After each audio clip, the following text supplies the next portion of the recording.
الحمد لله وبه نستعين. عزيزكم لما انقدا اگر بو جارێکیش بووە نابێ بێڵی ئەم دەرفەتت لە دەست دەرچێت، ئەبێ بیکەیت بە مەشروعێکی قیامەتیت. ئەمە پرۆژەیەکە بۆ قیامەتەی نێریت.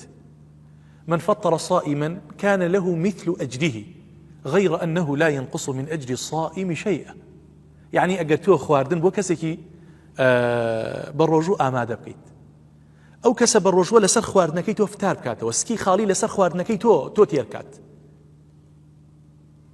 ڕۆژووی ئەو کەسەش هێر بۆ تۆ، غير أنه لا ينقص من أجر الصائم شيئا.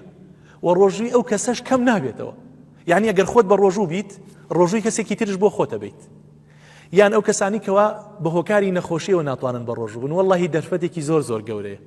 بۆ ئەوەی ئەجری بە ڕۆژوانت بۆ حیساب بێت، بڕۆ نان بە بۆ کەسانی کە بە ڕۆژوون، با لەسەر سفرەکەت فتارکەنەوە، بی بە بوو ماڵانی کەوا نەدارن هەژارن. ئەگە چوار کەس لە ماڵێکا بە ڕۆژوو بن، سفرەیان بڕازێنیتەوە بە سەبەتە خۆراکێک لەسەر ئەو خواردنی تۆ فتاری ئێوارە بکەنەوە، وەڵڵاهی پاداشتی هەر چواریانت بۆ دێت، پاداشتی ئەوانش کەم نابێتەوە. ئەمە پرۆژەی قیامەتە عەزیزەکەم. لە مەدینە کە کاتێک لە عومرە لە ڕەمەزانانە ئاچین بۆ عومرە، خەڵکی مەدینە بە مناڵ و بە گەورەیانەوە وەڵڵاهی دێن باوش لە خەڵکەتن، سوێن بەخوا خۆمیان ماچ کردووە بەس دەبەر ئەوەی لەسەر سفرەکەیان نانخۆم، لەسەر سفرەکەیان فتارکەمەوە.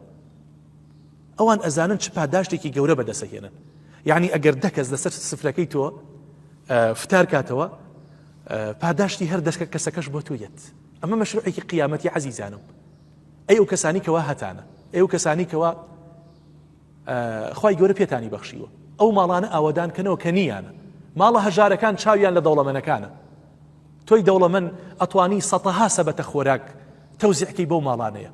وەڵڵاهی ئەتوانی ڕۆژووی هەر هەمویان بۆ خۆت چنکەی، ئەتوانی ڕۆژووی هەر هەمویان بۆ خۆت ببەیت، ڕۆژووی ئەوانش کەم نابێت.